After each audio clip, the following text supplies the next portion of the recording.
Sometimes I hear people come to us and they just say, well, my mother had osteoporosis or my grandmother had osteoporosis, so that must mean my fate is destined to be the same. It doesn't have to be, right? There are so many things. It's very empowering that you can do as an individual on a daily basis and build healthy habits around them to get you to the point where you're actually preserving, maintaining, and building that bone structure. Kevin Ellis, better known as the Bone Coach, is a Forbes-featured certified integrative nutrition health coach, podcaster, YouTuber, bone health advocate, and is the founder of bonecoach.com. Through a unique 3-step process and a world-class coaching program called the Stronger Bones Solution, he and his team have helped people with osteopenia and osteoporosis in over 1,500 cities around the world get confident in their Stronger Bones plan. His mission is not just to help over 1 million people around the globe build stronger bones, it's to help our children and grandchildren prevent osteoporosis and other diseases in the future so they can lead long, active lives. It's very much use it or lose it. That's how your muscles are, that's how your bones are. You have to provide that stimulus. Or even when people are sedentary, like they have an injury and they're sedentary, laid back for a long period of time, that bone loss can take place there as well. The other thing that I would say is, hi, my name is Chris Burris. I'm a longevity expert and the chief scientist at a lab focused on a longevity molecule. My primary focus is to help people live longer and better lives with science. Make sure to subscribe and share so you and your friends can live longer and better. Well, actually, so you and your friends can live beyond the norms. One of the things associated with old age is weak bones. We think in terms of falls and fractures. I couldn't find a specific paper tying lower bone density to increased likelihood of fractures, but a 2021 study found that older adults who experienced a hip fracture had a 62.1% death rate over the following 1.2 years. That's the 1.2 years after they fall. And therefore, I think it's important to keep bone health top of mind, and that brings us to our next speaker. Kevin Ellis, better known as the Bone Coach, is a Forbes-featured certified integrative nutrition health coach, podcaster, YouTuber, bone health advocate, and is the founder of bonecoach.com. Through a unique 3-step process and a world-class coaching program called the Stronger Bones Solution, he and his team have helped people with osteopenia and osteoporosis, I just squeezed out the correct pronunciation, in over 1,500 cities around the world get confident in their strong bones and, in their Stronger Bones plan. His mission is not just to help over 1 million people around the globe build stronger bones, it's to help our children and grandchildren prevent osteoporosis and other diseases in the future so they can lead long, active lives. He also served our country as a United States Marine. Thank you for your service. And Kevin, thank you for joining us today. Chris, thanks so much. It's great to be here. This is such an important topic, and I know your audience is going to get a lot out of this episode. We'll make sure we put a lot into it. Excellent. So before we jump into your area of expertise, the backstory is always really interesting. Like, tell us a little bit about your backstory and what kind of led you and got you to this point in your journey. Yeah, because you're not typically hearing about the younger male talking about bone health, osteoporosis. Kind of like you said, it's not something most people think about until later in life. Their 50s or 60s or 70s, or maybe they saw a mother, grandparent, somebody who had issues with their bones, that had fractures, and then that became a concern for them. But you're usually not thinking about the younger male. So for me, my own story started with my own diagnosis of osteoporosis in my early 30s. And it was a shock to me at the time, but I would take it back even before that and some of the health issues that I had leading up to it. So as you said, I was in the Marine Corps for quite a bit of time. I got out and I started having all these different health issues. Had high stress, poor sleep, chronic digestive issues. My energy was just about bottomed out. Some days I could barely even get out of bed. And then I was told I had celiac disease. And I was malabsorbing nutrients. So celiac disease, autoimmune condition where when you ingest gluten, it damages these tiny little hair-like projections in your small intestine called villi. And these villi are like roots in your soil. They're responsible for absorbing, nutrients from the food that you eat. And then they shuttle those nutrients where they're needed in the body. Well, my villi were blunted and damaged, so they couldn't do their job. But my body still needed these nutrients to execute its daily functions, especially calcium, right? And when I wasn't getting them and I wasn't absorbing them, it was actually going to the largest reserve of minerals I had and pulling from there, which were my bones. And that is what led to a subsequent diagnosis of osteoporosis right around 30. And, it's shocking. I remember when I got the diagnosis, it wasn't like somebody called me and told me or explained anything to me. They just sent me a letter in the mail, said, hey, you have osteoporosis, go on a gluten-free diet.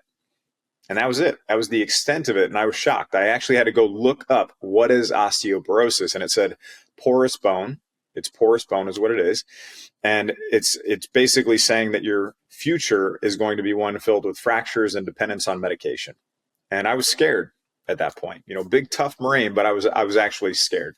And I was thinking about whether I was going to be there, live a long, healthy life, be able to experience the joys of being a father. All those things I thought were just gone. And I stayed in this depressed and sad state for, maybe a period of a couple of weeks. And when I hit rock bottom, I remember I was laying on the couch across from my wife. My daughter was upstairs sleeping. And I looked up and I saw this picture of her on the wall. And she looked so cute. And I just looked over at my wife and I said, I just want to dance with my daughter on her wedding day. And I just was breaking down crying. And that was rock bottom for me. And I said, I'm going to do the research. I'm going to figure this out. And it was only up from there. And throughout this whole journey, I realized it is not the younger male usually. It can be sometimes, but it's usually the woman or the man 50, 60, 70 plus that has osteoporosis. And they're presented with, take some calcium, take some vitamin D, go for a walk. Here's a bone drug. We'll see you in 2 years for your next bone density scan. That is woefully inadequate. And that's why I created bonecoach.com and have helped people all over the world at this point. That's pretty phenomenal. So what sent you to the doctor? Was there some, what was going on that caused you to that first time go to the doctor, which ultimately ended up in that diagnosis of osteoporosis? The lack of energy and the chronic digestive issues, and then uncovering that I had celiac disease. And it wasn't even all the doctors that I was working with at the time that told me I had osteoporosis, because you have to get a diagnostic test, which we'll talk about in a minute, called a bone density scan first. It was actually a physician's assistant who said, hey, you have celiac disease. Has anybody done a bone density scan on you? And I was just thinking like, oh, I'm a tough Marine, that's not going to happen to me. And then we went and we did a bone density scan, and it came back and it showed osteoporosis. So, for anybody that has chronic digestive issues, and we'll talk about also in a little bit, the strong connection between your digestive health, your gut health, and your bone health, because there is a major connection there. You need to be getting a bone density scan, seeing where you're at, and seeing what the state of your bones are. Yeah. So, okay. So it was the celiac, and then you actually had a healthcare provider who was just aware enough that is usually an indication that you're going to have osteoporosis. So you got that test. Got it. All right. Yep. So how do you see bone health impacting longevity, right? This is a longevity health summit. So how do you see bone health impacting longevity? Well, think about it. I mean, your bones are the structure that's going to carry you to an active future. And when we talk about longevity, it's not that people just want to live longer. It's that they want those years to be good quality years. They don't want to be sitting in a chair, watching everything out the window. They want to be up and active and playing pickleball and being out there with their kids and their grandkids, or doing all the sports or hiking or traveling. That's what a good active future looks like, right? So it's really the quality of those years later in life. You have to preserve and strengthen the structure that's going to allow you to do that, right? And that is your bone structure. So if you don't do that and you don't take care of your bones, and you don't do some of the preventive things now, or if you are in a situation where you already know that you have osteoporosis or bone loss is taking place, and you're just, not really acknowledging that that's present, you need to do something. And we can talk about some very actionable things that can start moving people in the right direction too. All right, so let's get a little bit more of a base under us. What is so we've talked about osteoporosis, we've talked about osteopenia. What is the difference? What are they? What's the difference? How are they important to maybe what groups of people? Absolutely. Okay, so osteoporosis literally means porous bone. It's a condition that's characterized by either not enough bone formation, excessive bone loss, or it's a combination of the two of those things. And in osteoporosis, both your bone density and your bone quality are reduced, and that's going to increase your risk of fracture. The way you find out you have osteoporosis is through a bone density scan. And this scan is, you lay down on a machine, it does a scan, it tells you your bone mineral density, the actual mineral content of your bone, and then it generates a score. And if you have a score of +1 or -1 or somewhere in there, that's considered normal and healthy. If you have a score of -1 to -2.5, that's considered osteopenia. And that's the diagnosis that someone will give. We would call it low bone mass. And that is like a precursor to osteoporosis. And then a -2.5 or lower, so -2.6, -2.7, so on and so forth, that's considered osteoporosis. And the greater that negative number becomes, the more severe the osteoporosis. So an important note to make here is that when people get a bone density scan, oftentimes they do not have the full picture. So bone density, the mineral content of the bone, that is an important part of the picture, and that's what most people have when they're diagnosed. What they oftentimes don't have is the bone quality part of the picture. That's the structural integrity, the microarchitecture, how that bone is organized. Those two things combine to create bone strength. So a lot of times you only have part of the picture.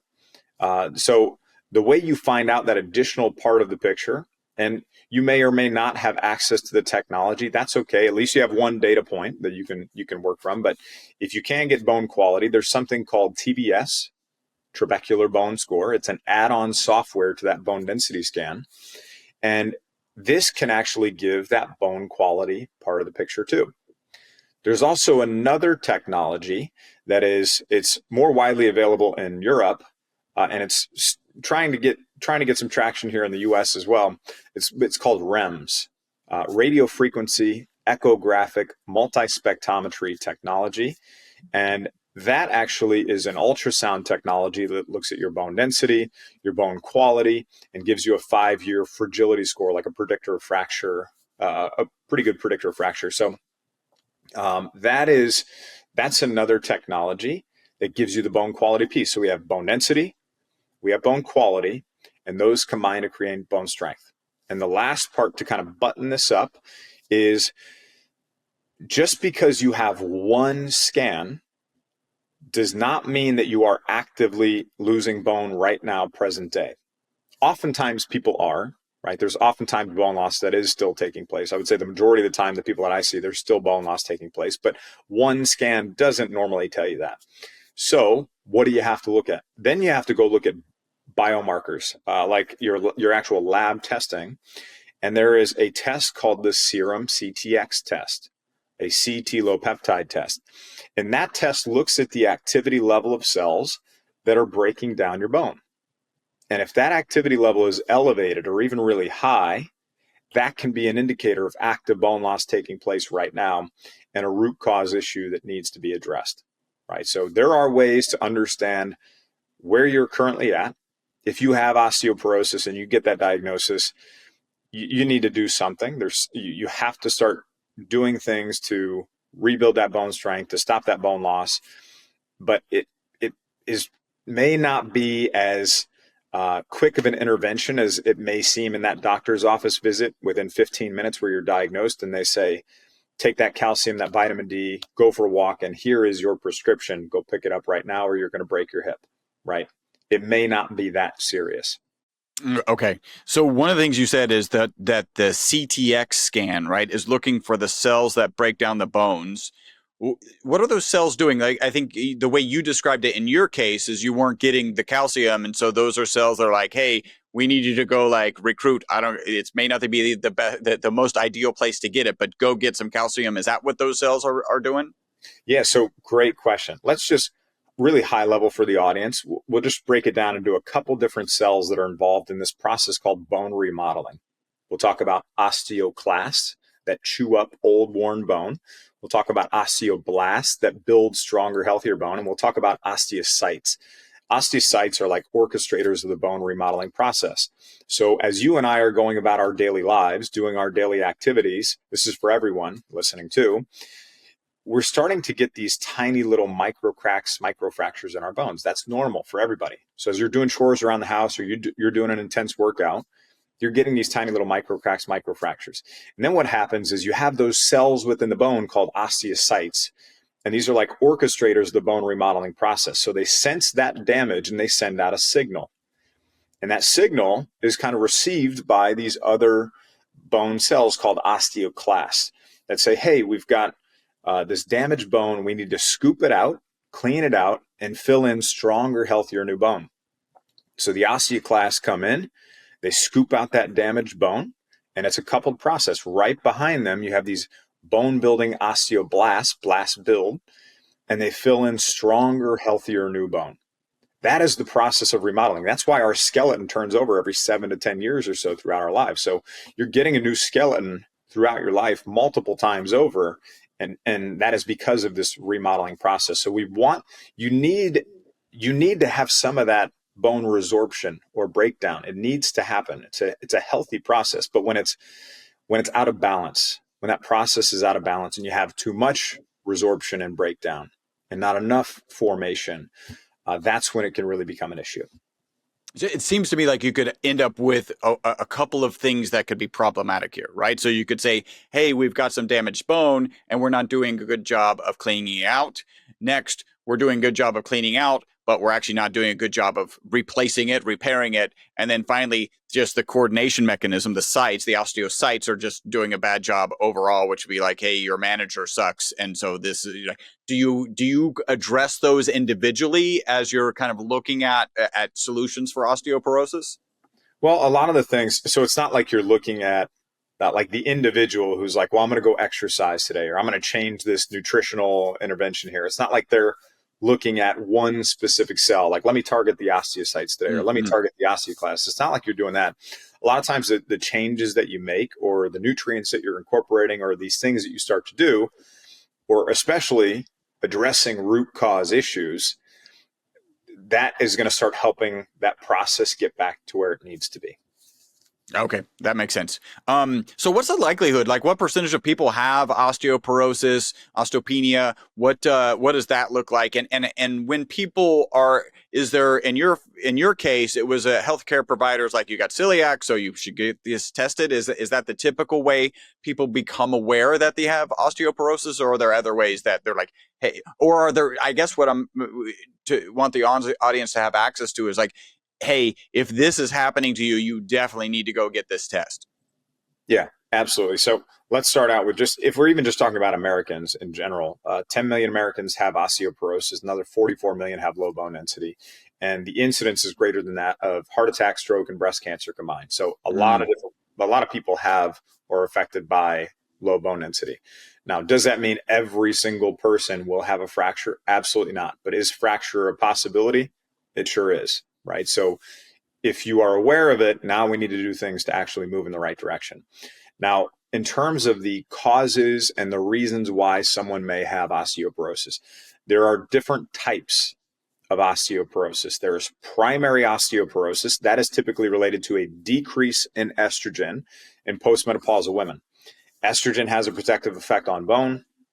As estrogen levels decrease as they do during menopause, that causes an increase in the activity level of those cells we just talked about that are going to break down that bone. Then there's a whole nother cause of osteoporosis, and that is called secondary osteoporosis. And that is where bone loss osteoporosis occurs as a result of behaviors, disorders, diseases, conditions, and medications. And, we can see it's usually the secondary causes where you're going to see the people that are 30, 40, 50, but even if somebody has primary osteoporosis and part of that loss is coming from the loss of hormones, it doesn't mean that they don't also have a secondary cause or contributing factor. So usually what would happen is your doctor would not do a bone density scan to even understand your baseline until you're 60 or 70. That's usually when a provider would actually do this, and then you would have it covered by insurance. But that's too late, in my opinion. We need to get this information, get your baseline earlier, understand if you can get it younger, 30s, 40s, 50s, understand where you're at first. If you reach peak bone mass, I'll talk about that in a second. And that way you can monitor future changes from there. Now, an important note is that if you get told you have osteoporosis, again, it doesn't mean necessarily, oftentimes people are still losing bone right now, but it doesn't necessarily mean you are. One of the reasons for that is you may not have achieved peak bone mass in your younger years. So 90% of your bone mass is put on by the time you turn age 18.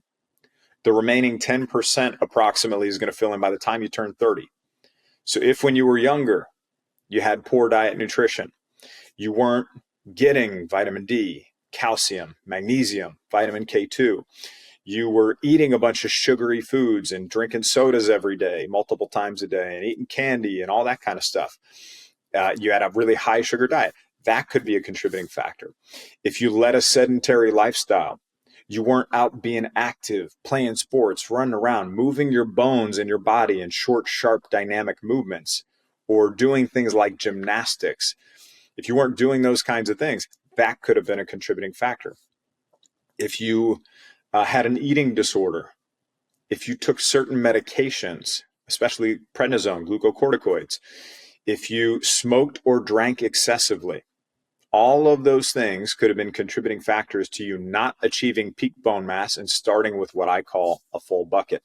The reason that's important is that if you're listening to this right now, it's great to know that for you, you can recognize those things in your past that may have prevented you from achieving a full bucket, right? Achieving peak bone mass.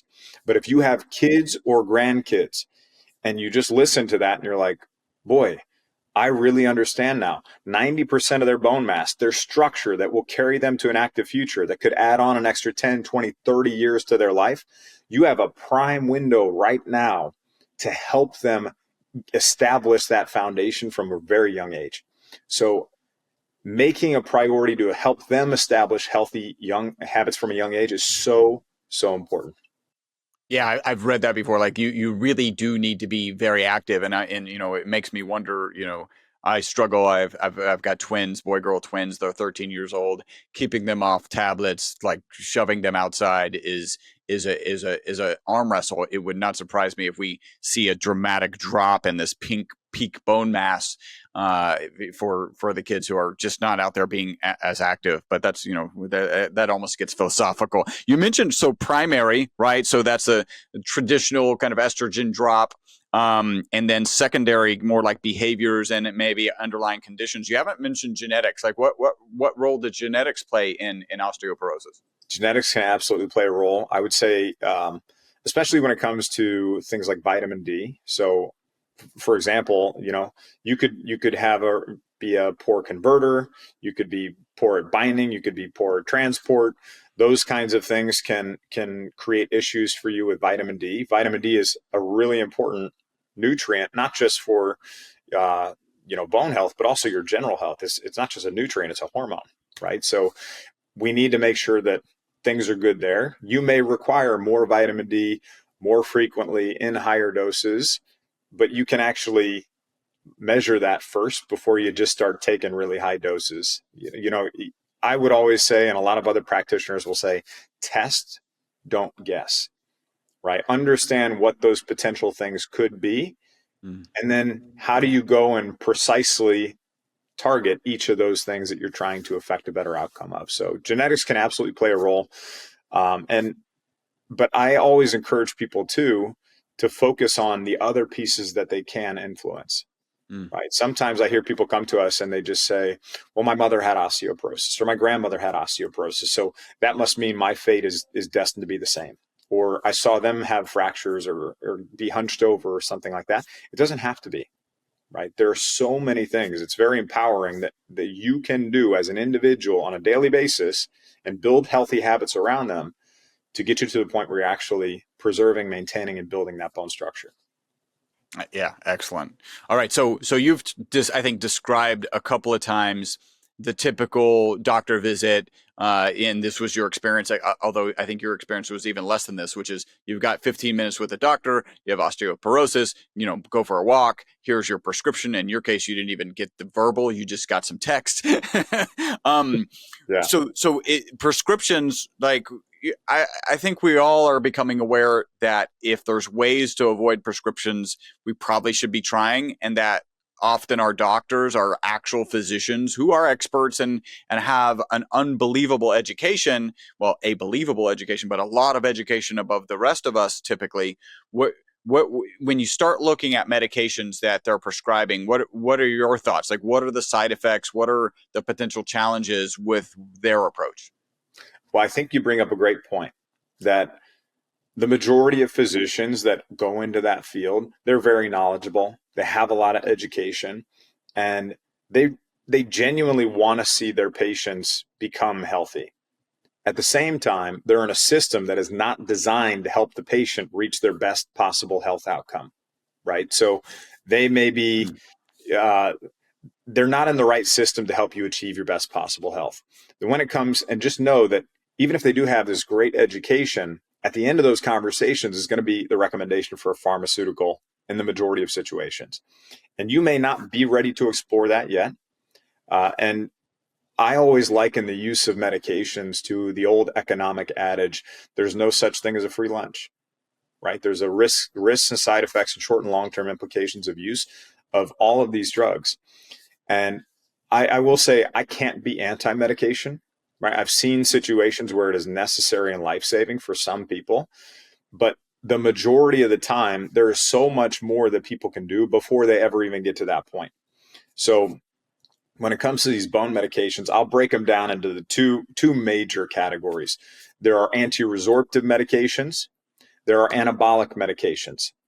Anti-resorptives are designed to slow down the activity level of cells that break down bone. Within that category of anti-resorptives, there are bisphosphonates and rank ligand inhibitors. Bisphosphonates, this would be your Fosamax, Actonel, Boniva, reclassed. The safety and efficacy of those drugs is not really well known beyond 5 years. And there are also a lot of side effects that come with them. And I would say too, kind of like we were talking about that process of remodeling earlier, where we were saying that as people are going about their daily lives and activity, and they're getting these little micro cracks, micro fractures in their bones, that's normal. You have that healthy remodeling process that cleans out the damaged bone, fills in stronger, healthier bone. Some of these medications can slow down that process too much, especially if you've been on them for years, to where you can start to accumulate that old, worn, damaged, weakened bone over time. And even if your bone density is showing higher when you're on these medications, it may not actually mean that the quality is better or that the bone is stronger, right? So over time, that could be putting you in a position that's not as favorable for your bone health. So that's kind of the bisphosphonate category. Then there's also rank ligand inhibitors. And most people hear Prolia, and Prolia is a rank ligand inhibitor. And these drugs, they're designed to slow down the activity level of cells that break down bone. They can also give a little bump in bone quality. But what people don't understand about Prolia is that you can't just stop that cold turkey at some point in the future. Because if you do, you can have what's called a rebound effect, which will increase your risk of vertebral fractures. Basically, you have this swarm or explosion of the cells that break down bone that happens really rapidly after you stop, and that can lead to an increase of vertebral fractures. So you have to follow that medication with a bisphosphonate medication just so you don't have that rebound effect happen, right? So it's not like you're committing to one medication right then. You may be committing to multiple medications over, an extended period of time. Then the last category of drugs to kind of wrap the whole drug talk up is anabolics. And these are drugs that are designed to build bone, build better quality bone, and build it faster. Can they do that? Absolutely. Do they have risk, side effects, short and long-term implications of use? Of course they do. These are usually recommended to people who have really poor quality bone, or maybe they've fractured multiple times already. I have seen quite a few situations, though, where that's neither of those cases, and somebody's been recommended, and the physician really didn't know what they were prescribing or recommending at that point. That's where you, as the educated patient, you need to be the one to understand these things. You can only take these drugs for a certain period of time.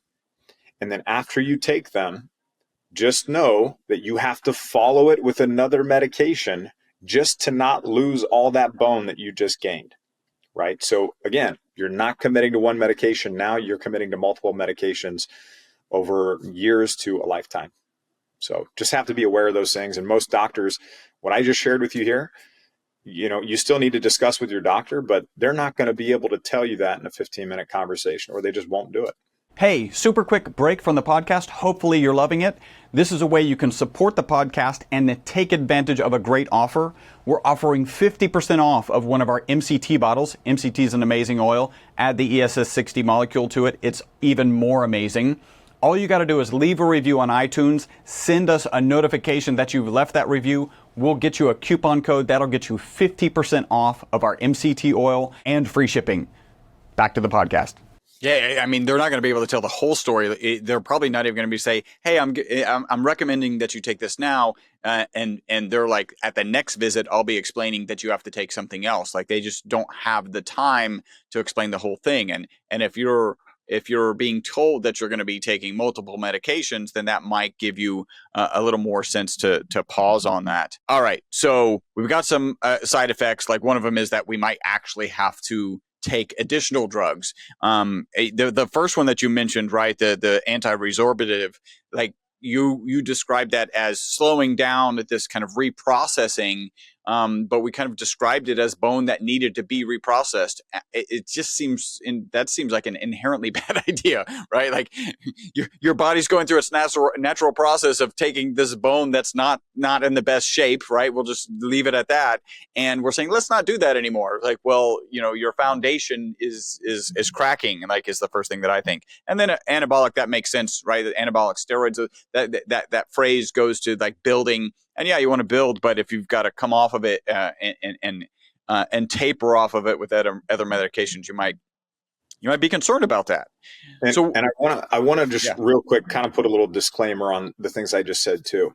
So before you take what I just shared with you here and go make a decision or something like that, you still need to discuss these things with your doctor.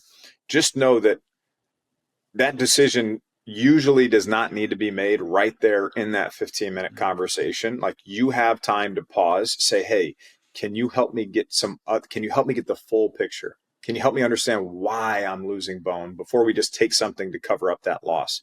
Because if you don't address the underlying issues and you take a medication, those underlying issues are still doing their thing, right? So I've seen people that have taken medication that still had underlying issues they didn't address and still lost bone when they were on a medication. So now they're right back in that starting point. So just be aware of that. All right. So what are the alternatives, right? Because at this point, if the people listening are like me, are like, I want to know, if I had been diagnosed with osteoporosis, I want to know, okay, great. That doesn't sound best. What are the alternatives? Well, the alternatives, the great thing is some of the biggest things you can do that you can affect every single day: diet, nutrition, key nutrients, exercise, stress, sleep, and we can touch on each of those pieces. So, and actually one of the other big ones is gut health. So whichever one, I would say, let's start with the diet, nutrition, tie in some of the gut health stuff, and then we'll get to the stress, the sleep, the exercise.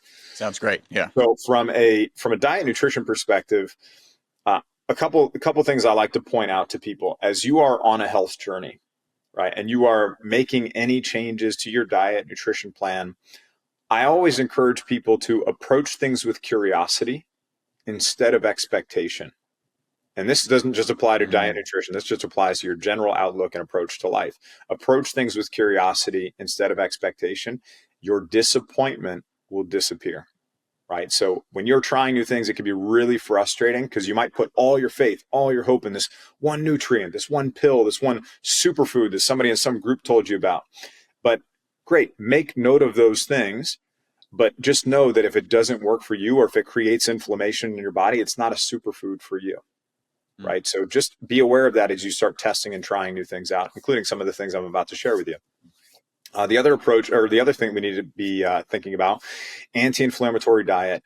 You absolutely need to be making sure you're getting enough protein and also different plant compounds, polyphenols, those kinds of things. You want to have those things in your diet. We'll talk about great sources of that in a minute. And including fruits and vegetables, those can also be great additions into your plan. And some of my favorites, some of my personal favorites that I've seen work pretty well with most people, I really enjoy sardines, mackerel, wild sockeye salmon, those kinds of things. But if you get them in the can, obviously we want a BPA-free can.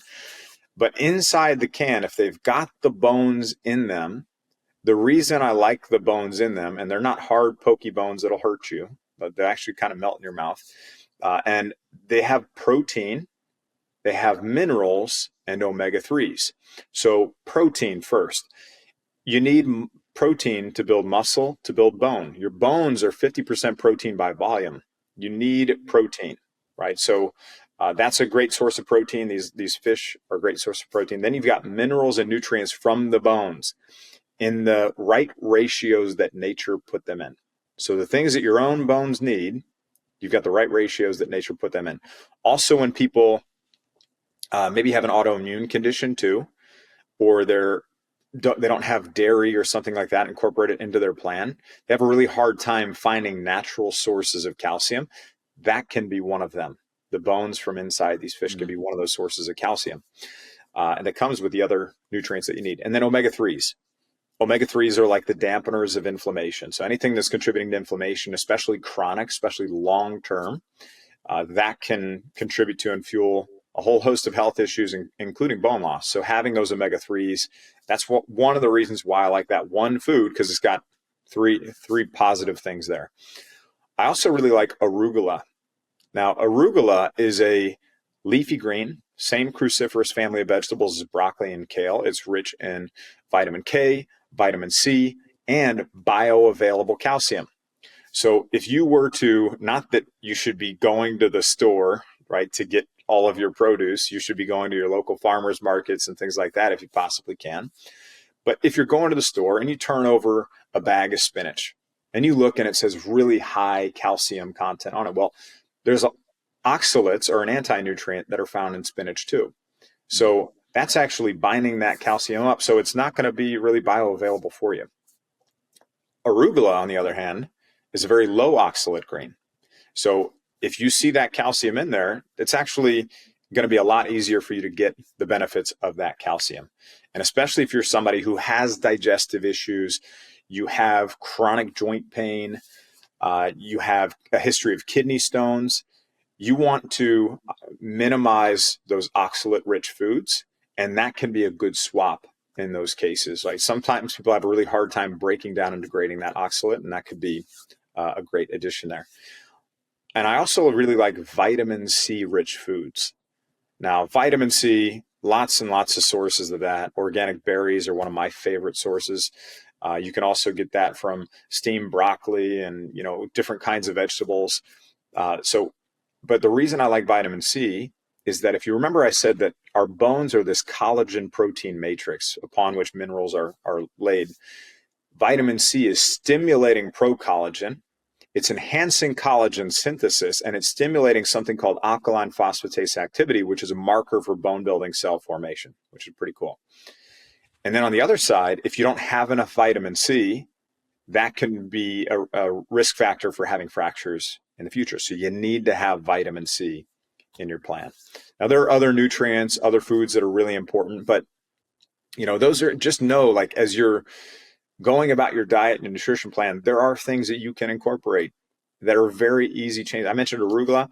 How easy is it for you to add a little side of arugula, right, on the side? How easy is it for you to just lightly saute a little bit of arugula in a pan with some good quality extra virgin olive oil, or drizzle that on top of a little side salad? Very easy to do that, right? So it doesn't take a lot to start adding in some of these nutrients. Yeah, I think what I'm hearing is an arugula sardine salad is the prescription, and I don't know if you have this. There are more foods beyond that, but that's the prescription. The rest is, hey, here's your nutrition plan, but that's the prescription. So I don't know if you bump into this issue, but sardines. Every time I say, and by the way, I was first introduced really to sardines by a 2-time U.S. ultra running champion. Who just loves the omega-3s out of them. It's a great protein source for him. Obviously, everything that you just outlined. And when he told me about it, my brain immediately went to anchovies. And I don't know if you bumped to this because I can't eat sardines. Are you thinking about anchovies? Because I can't eat those either. I'm actually thinking about sardines, and they're much more palatable. And then, I think I'll probably be having a sardine and arugula salad for lunch today. And I like the concept. Superfood is probably overused. I think we could probably say that. But the concept of, hey, maybe it's not a superfood for you, because we really all process things differently. So you gave us some good stuff there. Was there any tie into gut biome that you wanted to bring in? Yeah, big one. So if we go back to even my initial talking about how gut health, not being able to absorb those nutrients. So you feel like, oh my gosh, I'm taking in all the right things. I'm eating healthy. Well, you can eat healthy and still not get the nutrients that your bones need. Number one, you need to take in the right nutrients in the right amounts. Even if people are eating healthy, a lot of times they are off. But the next layer is, are you actually absorbing those nutrients? So if you have chronic digestive issues, there's a good chance that you have nutrient absorption issues too. Even if you don't have chronic digestive issues, celiac disease is a perfect example of this. Not everyone who has celiac disease actually has the GI symptoms, the upset, the diarrhea, the bloating, the gas. You may not actually have that, but you could still have that intestinal damage that's taking place, preventing you from absorbing nutrients. So I always encourage people, make sure you don't have celiac disease, get the test to help rule that out. But then also, there are other gut health conditions. You know, it could be small intestinal bacterial overgrowth, small intestinal fungal overgrowth. You could have bad bugs, parasites, those kinds of things that are kind of feeding off of these nutrients. And then also it could be Crohn's disease, ulcerative colitis, those kinds of things. So chronic digestive issues, just know absorption could be a problem there. The other tie-in with gut health and bone health is that your bones are very much living tissue, right? They're not these static structures that just keep you upright. Do they do that? Of course they do. And they do a great job of it too. But within your bones, you have something called bone marrow. Bone marrow is responsible for producing 95% of the blood cells in your body. So you've got, if we're talking about preventing clotting and bleeding, that's where platelets are going to come in. If we're talking about carrying oxygen to the body's tissues and carrying carbon dioxide away from the tissues back to the lungs, that's where red blood cells are going to come in. And if we're talking about fighting infections, healing wounds, anything related to the immune system, that's where white blood cells come in. The interesting tie-in to bones here is that the cells that break down bone are a form of white blood cell. Right? So anything stimulating the immune system is speaking in the same language as the cells that break down bone. Where is 70% of your immune system reside? In your gut, right? So if you have chronic digestive issues, it's not just a matter of, are you actually absorbing your nutrients? It's, are you stimulating that immune system, which is contributing to and fueling bone breakdown inside your body? Yeah, that makes sense. All right, so we've got nutrition and gut health. Talk a little bit about exercise and its role in bone health. Big role. Okay, so you can eat all the good nutrients. You can eat as much arugula as you want. You can, get your gut health dialed in. If you do not provide the stimulus that your bones need to become stronger, they're not going to become stronger. So you need two different types of stimuli for your bones. You need muscle pulling on bone, and you need impact. The most effective interventions are going to use one or both of those things in combination. So a lot of times people are just told, hey, go for a walk, right? Well, I can tell you right now, walking is great for your health. You should be doing this. It's every day. But don't just think, oh, I did my walk today and that's good enough for my bones. It's not. Because number one, you're only working your lower half. So one area that people have a lot of fractures are their forearms, and you're not getting any stimulus provided to your forearms or your upper body when you're actually doing some walking. So it can be a great addition, but don't just rely on that. And the other thing people are told is, hey, just do some weight-bearing exercise. Well, what is weight-bearing exercise? These are activities that you're doing. Your body and your bones are working against gravity to keep you upright. They're things that you're doing on your feet. So walking, jogging, hiking, dancing, gardening, playing with the kids, the grandkids outside, or it could be yoga, Pilates, Tai Chi, Qigong. All of those things are weight-bearing exercises. You want to do that. You want to have those in your plan. And notice what I said. Not all of those things sounded like formal exercise, right? Some of those are fun things that you can be doing. So figure out ways to incorporate some of that fun into your life to where you're still getting that activity, but it doesn't necessarily have to be this formal thing, right? And then there's also non-weight-bearing exercise. And this is where your body and your bones do not have to work against gravity to keep you upright. They're things you're not doing on your feet, and they're not placing that good, healthy stress on the bones throughout your entire body. What would those things be? That would be cycling is one of them, and also swimming. Swimming is kind of like when astronauts go up into space, right? They're not working against gravity, and they're not providing that stimulus, so they can lose that bone in a really short period of time if they don't actively work against it. Well, if all you do every day is just get in a pool and swim a couple laps and get out and say, hey, I did my exercise for the day, that's not enough.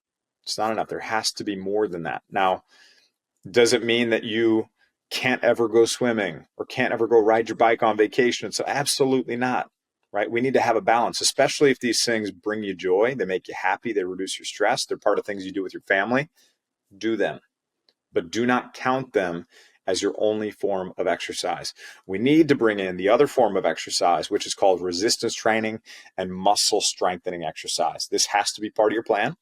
And this is where we're incorporating things like, could be barbells or dumbbells, or maybe the machines at the gym, if that's where your comfort level is at. Or I really like variable resistance bands. Those are great. So, and then some of the major exercises that we would want to be incorporating would be squats. Squats are a great one. Deadlifts. I know that sounds intimidating, but if you don't feel comfortable with that, when people think deadlift, they think of the big bodybuilder, right? This lifting this massive amount of weight.